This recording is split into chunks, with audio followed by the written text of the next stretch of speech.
Hi friends, welcome to online classes by Shankar Jat. आज हम पढ़ेंगे एप्लीकेशन राइटिंग के बारे में। सबसे पहले अपन समझ लेते हैं कि एप्लीकेशन क्या होती है। एप्लीकेशन का मतलब होता है प्रार्थना पत्र। एप्लीकेशन का मतलब होता है प्रार्थना पत्र। और अपन ने पिछले वीडियो में लेटर के बारे में पढ़ा है और अपन ये सीखा है कि लेटर्स अपने दो प्रकार के होते हैं, फॉर्मल और इनफॉर्मल। लेटर दो प्रकार के होते हैं, फॉर्मल और इनफॉर्मल। तो एप्लीकेशन जो है वो भी एक प्रकार का लेटर है। कौन सा लेटर है? Formal letter. तो अपन एप्लीकेशन को लेटर भी कह सकते हैं। कहने का मतलब प्रिंसिपल या हेड मास्टर को लिखा जाने वाला लेटर एप्लीकेशन कहलाता है। तो application is also a letter.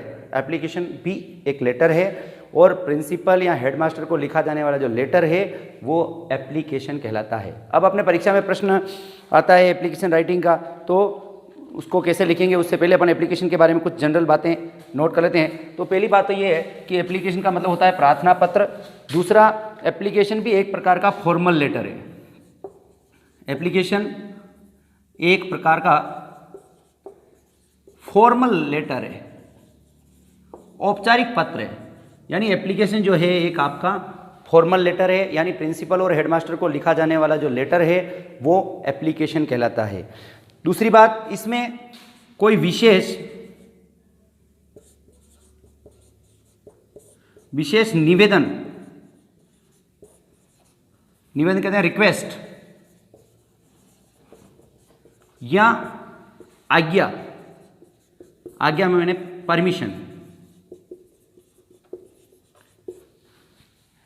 कोई विशेष निवेदन यानी रिक्वेस्ट या आज्ञा, परमिशन के लिए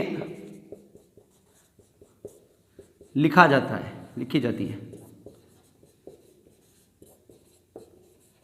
यानी एप्लीकेशन जो है आपकी किसी विशेष निवेदन के लिए, रिक्वेस्ट के लिए या किसी परमिशन के लिए, आज्ञा के लिए लिखी जाती है। यानी अपने को प्रिंसिपल या हेडमास्टर से कोई रिक्वेस्ट करना है, निवेदन करना है या उनसे कोई परमिशन लेनी है, आज्ञा लेनी है, तो अपन एप्लीकेशन लिखते हैं।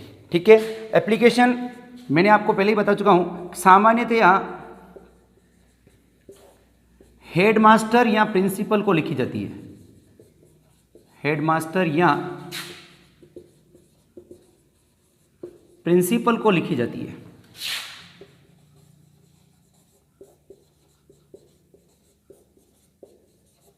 एप्लीकेशन सामान्यतया हेडमास्टर या प्रिंसिपल को लिखी जाती है। तो एप्लीकेशन के बारे में कुछ जनरल बातें एक बार वापस मैं रिवाइज कर रहा हूँ। एप्लीकेशन राइटिंग अपना टॉपिक है। सबसे पहले एप्लीकेशन का मतलब होता है प्रार्थना पत्र।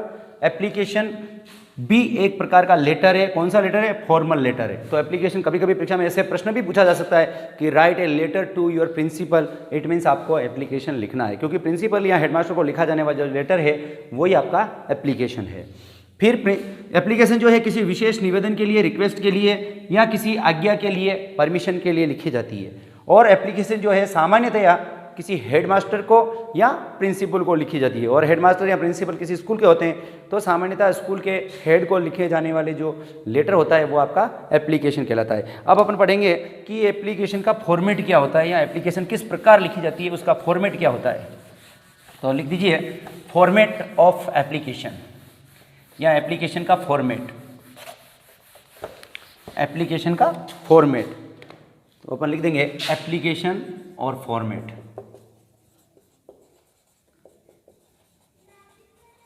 एप्लीकेशन फॉर्मेट, एप्लीकेशन का फॉर्मेट क्या होता है। मान लीजिए ये अपना पृष्ठ है।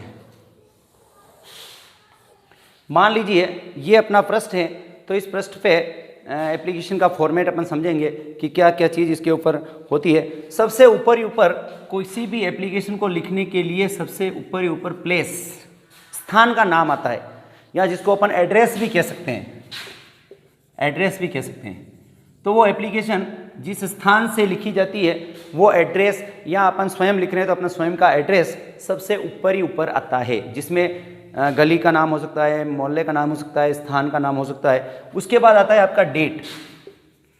डेट, पहले अपन लेटर लिखते समय सीखे हैं कि किस प्रकार डेट लिखी जाती है। जैसे मान लो प्लेस आपका 121, ठीक है, शिव कॉलोनी है तो अपन ने लिख दिया 121 शिव कॉलोनी। अब मान लो ये एड्रेस आपका फतेह नगर का है तो अपन ने लिख दिया फतेह नगर। तो ये आपका एप्लीकेशन फॉर्मेट का पहला बिंदु हो गया, प्लेस या एड्रेस, जिसमें अपन को गली, मकान नंबर, गली मोहल्ले का नाम और प्लेस तीनों चीज़ लिख दी। उसके बाद दूसरे नंबर पे आती है अपनी डेट। जैसे आज अपन एप्लीकेशन लिख रहे हैं तो आपकी आज की डेट आ जाएगी। जैसे मान लो आज 10 दिसंबर है तो अपन ने लिख दिया 10 दिसंबर 2020। तो इस प्रकार अपन डेट लिख देते हैं। तो एप्लीकेशन के फॉर्मेट में पहली चीज़ अपना एड्रेस, जिसमें प्लेस का नाम भी आता है। दूसरी चीज़ अपना डेट, जिसमें पहले तारीख, फिर महीने का नाम और फिर साल का नाम लिखा जाता है। तीसरा बिंदु होता है इसमें receiver's designation. Receiver's designation, receivers यानी प्राप्त करने वाले का, डेजिनेशन यानी पद, यानी जो एप्लीकेशन अपने से जो प्राप्त करेगा उसका पद क्या है, डेजिनेशन क्या है। रिसीवर्स यानी प्राप्त करने वाले का, डेजिनेशन यानी पद। और इसमें अपन ने सामान्यतः जो एप्लीकेशन लिखी जाती है वो प्रिंसिपल या हेडमास्टर को लिखी जाती है। तो इसमें अपन या तो लिख देंगे द हेडमास्टर या लिख देंगे द प्रिंसिपल। दोनों में से किसी एक डेजिनेशन का अपन उपयोग करेंगे। या तो अपन लिख देंगे द हेडमास्टर और यहाँ लिख देंगे द प्रिंसिपल। तो रिसीवर्स डेजिनेशन। फिर नेम ऑफ स्कूल या नेम ऑफ इंस्टीट्यूट इसमें आता है। तो जैसे अपन यहाँ स्कूल को ही लिख रहे हैं तो name of the institute, name of school, विद्यालय का नाम। द प्रिंसिपल, और मान लो प्रिंसिपल आपके किसी स्कूल का है तो अपन ने लिख दिया गवर्नमेंट सीनियर सेकेंडरी स्कूल। मान लो हेडमास्टर है तो गवर्नमेंट अपर प्राइमरी स्कूल। मान लो सेकेंडरी स्कूल है तो गवर्नमेंट सेकेंडरी स्कूल। और फिर तीसरी जगह वो स्थान जो है प्लेस, प्लेस यानी उसका विलेज का नाम, या उसका टाउन है तो टाउन का नाम, या उसकी सिटी है तो सिटी का नाम, यानी वो स्कूल आपका कहाँ स्थित है। जैसे मान लो विलेज रामपुरा में स्थित है तो आप लिख देंगे government senior secondary school Rampura. मान लो वो सिटी जयपुर में स्थित है तो आप जयपुर लिख देंगे। तो इस प्रकार अपन, जैसे यहाँ अपन ने फतेहनगर उदाहरण लिया था तो यहाँ अपन लिख देंगे government senior secondary school Fatehnagar. तो इस प्रकार से अपन फॉर्मेट में रिसीवर्स डेजिनेशन, प्राप्त करने वाले का पद, नेम ऑफ स्कूल, स्कूल का नाम, और फिर आ जाता है वो स्कूल कहाँ स्थित है, विलेज, टाउन या सिटी, उसका नाम आता है। ये ध्यान रखना है कि यहाँ जो एड्रेस लिखा है उसी के हिसाब से यहाँ वापस विलेज का नाम आना चाहिए। अगर यहाँ आप फतेहनगर लिख रहे हैं तो यहाँ फतेहनगर आएगा, यहाँ आपने रामपुरा लिखा तो यहाँ रामपुरा आएगा। पेपर में आपको एड्रेस दिया हुआ भी होता है, तो अगर आपने दिया हुआ एड्रेस लिखा है तो यहाँ भी वापस वही एड्रेस आना चाहिए, उसी सिटी का नाम आना चाहिए। तो ये अपना तीसरा बिंदु हो गया। अगला जो इसका फॉर्मेट का अगला भाग होता है वो होता है सब्जेक्ट, विषय। आप एप्लीकेशन किस विषय पर लिख रहे हैं या आपकी एप्लीकेशन किस विषय से संबंधित है वो यहाँ लिखा जाता है। जैसे मान लो आप छुट्टी के लिए लिख रहे हैं तो to grant me leave for 2 days। आप फीस माफ़ करने के लिए लिख रहे हैं तो to allow me fee concession. आप बुक्स इश्यू करने के लिए लिख रहे हैं तो to issue me books from the book bank. आप ट्रांसफ़र सर्टिफिकेट इश्यू कराने के लिए लिख रहे हैं तो to issue me transfer certificate. तो जनरली इसे कई तरह के सब्जेक्ट इसमें हो सकते हैं। जैसे फॉर एग्जांपल मान लो आप बुक्स के लिए लिख रहे हैं तो to issue books from book bank. इस तरह से आप इसका सब्जेक्ट बना सकते हैं, to issue from books from the book bank. या आपको कहीं एजुकेशनल टूर पर जाने की परमिशन लेनी है तो आप लिख देंगे टू अलो अस, या to allow us to go on an educational tour, या to allow us to play friendly match. इस तरह से आप कोई भी इसका सब्जेक्ट आराम से लिख सकते हैं। फिर आता है आपका सैल्यूटेशन। मैंने आपको पहले ही बताया सैल्यूटेशन में चूंकि प्रिंसिपल या हेडमास्टर को लिखा जाएगा तो प्रिंसिपल या हेडमास्टर सर है या मैडम है उसके हिसाब से यहाँ सैल्यूटेशन आ जाएगा। अगर जेंट्स है तो अपन सर लिख देंगे, मैडम है, लेडी है तो अपन मैडम यूज़ करेंगे। तो ये अपना सैल्यूटेशन हो जाएगा। और इसके बाद आएगा अपना कम्युनिकेशन। इसको अपन मैसेज भी बोलते हैं। इसमें आपकी जो भी बात है वो विस्तृत में लिखी जाती है और यह लेटर की मेन बॉडी भी है, लेटर की मेन बॉडी भी है। जो भी आप जिस विषय पर आप एप्लीकेशन लिख रहे हैं उस एप्लीकेशन की मेन बॉडी ये कहलाती है। और उस मेन बॉडी में आपका जो सब्जेक्ट दिया गया उस सब्जेक्ट से संबंधित विस्तृत बात यहाँ लिख सकते हैं, विस्तृत बात को यहाँ बता सकते हैं। फिर उसके बाद आता है कर्टियस एंडिंग। कर्टियस एंडिंग, शिष्टाचारपूर्ण समाप्ति। और इसमें अपन लिख देंगे कि please allow us to go on educational tour, या please allow me full fee concession, please grant me leave for 7 days। इस प्रकार से इसकी कर्टियस एंडिंग हो जाती है। और इसके बाद आ जाता है आपका थैंक्स। थैंक्स भी इसके बाद आ जाता है। और इसके बाद सबसे लास्ट एप्लीकेशन के फॉर्मेट में जो सबसे लास्ट फेज बनता है उसको कहते हैं complementary phase.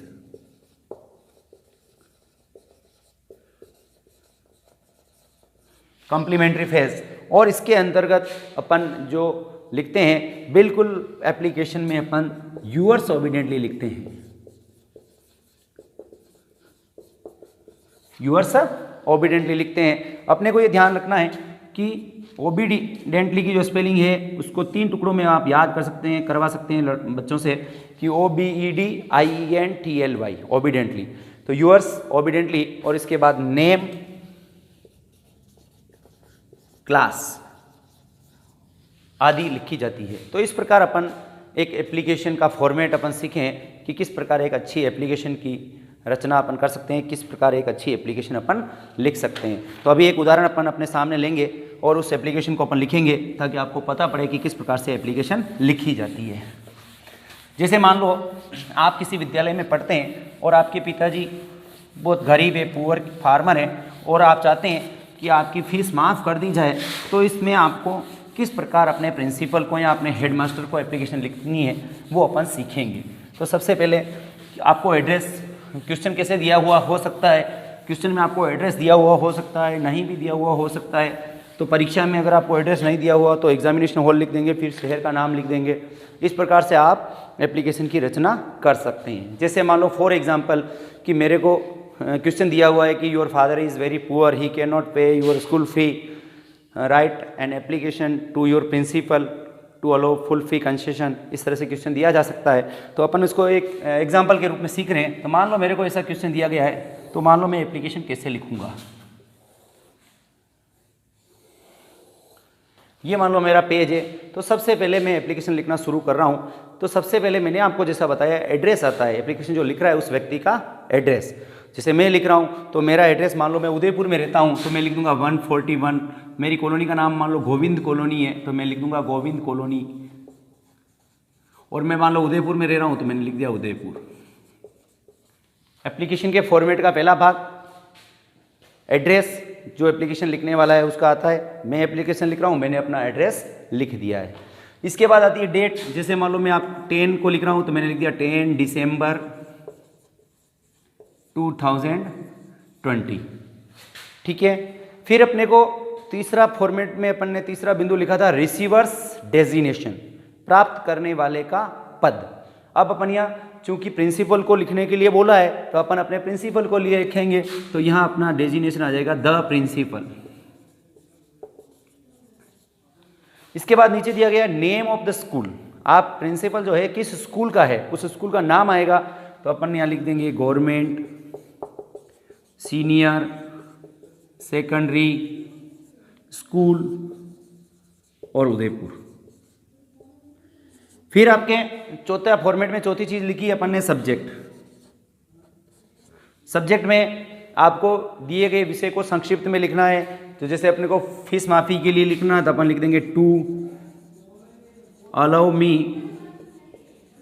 Full fee concession, to allow me full fee concession. तो इस तरह से अपन सब्जेक्ट लिख सकते हैं, to allow me full fee concession. उसके बाद आ जाता है अपना कम्युनिकेशन या मैसेज या लेटर की मेन बॉडी। जनरली अपनी एप्लीकेशन छोटी क्लासों में जो शुरुआत होती है वो अपन करते हैं most respectfully I beg to say that, या डायरेक्टली रेस्पेक्टफुली से भी कर देते हैं कि respectfully I beg to say that. या और अच्छी शुरुआत अपन को करनी तो अपन विथ ड्यू रेस्पेक्ट से कर सकते हैं और रेस्पेक्टफुली से भी कर सकते हैं। तो अपने को इसमें शुरुआत करने के कई तरीके हैं, आप किसी से भी शुरू कर सकते हैं। तो जैसे सबसे अच्छी जो शुरुआत मानी जाती है वो विथ ड्यू रेस्पेक्ट से मानी जाती है। तो मैं लिख रहा हूँ जैसे with due respect, with due respect I beg to say that I am, with due respect I beg to say that I am Bharat. कोई भी नाम नहीं दिया गया था, आप कोई भी नाम लिख सकते हैं, अपना स्वयं का नाम भी लिख सकते हैं। तो with due respect I beg to say that I am Bharat, a student of class 8th। With due respect I beg to say that सविनय निवेदन है कि आई एम भरत, मैं भरत हूँ, ए स्टूडेंट ऑफ क्लास 8, कक्षा 8 का विद्यार्थी हूँ, ऑफ योर स्कूल, आपके विद्यालय का, ऑफ योर स्कूल, आपके विद्यालय का। फिर आपको दिया गया आप फीस माफी क्यों कराना चाहते हैं, तो मैंने आपको बताया कि आपको क्वेश्चन में दिया गया है कि आपके पिताजी एक गरीब किसान हैं, तो आप लिख सकते हैं माई father is a poor farmer, my father is A my father is a poor farmer. ठीक है, अब मान लो उनकी फैमिली बड़ी है तो अपन लिख देंगे we have a big family,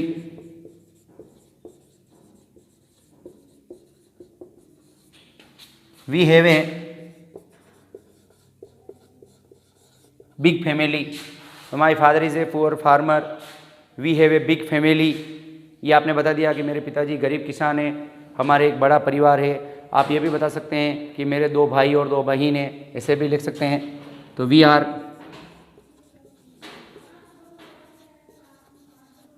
2 brothers and 2 sisters, we are 2 brothers and 2 sisters, हम 2 भाई हैं और 2 बहनें हैं। ठीक है, इसके अलावा क्योंकि आपको फीस मेरे पिताजी फीस जमा नहीं करा सकते हैं, तो ये भी लिख सकते हैं कि माई फादर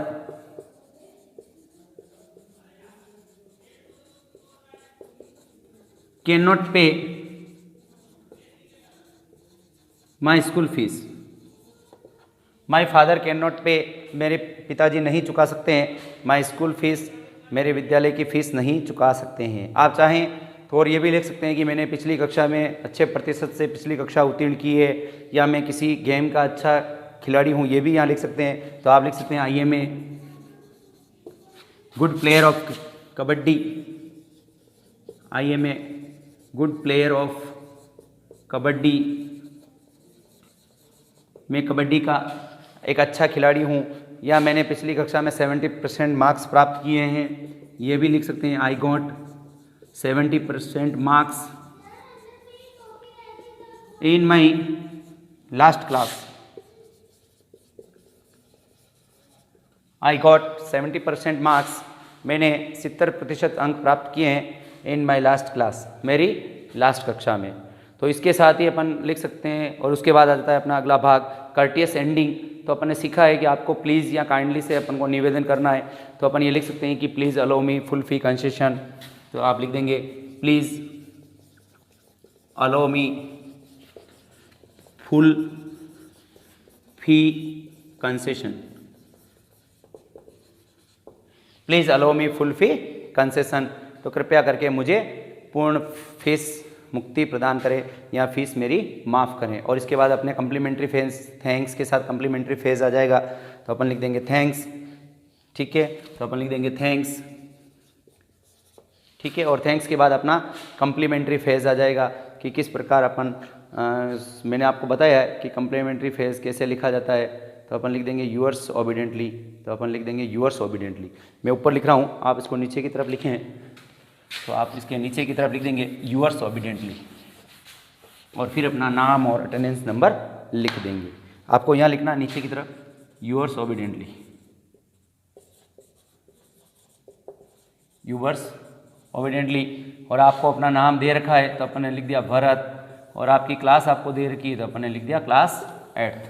तो इस प्रकार से अपन एक एप्लीकेशन की राइटिंग कर सकते हैं। परीक्षा में ये प्रश्न पूछा जाता है तो आपको निश्चित रूप से उस प्रश्न को पढ़ना है, और उस प्रश्न में जो भी आपका विषय दिया गया है उस विषय से संबंधित अपने को एप्लीकेशन लिखनी है।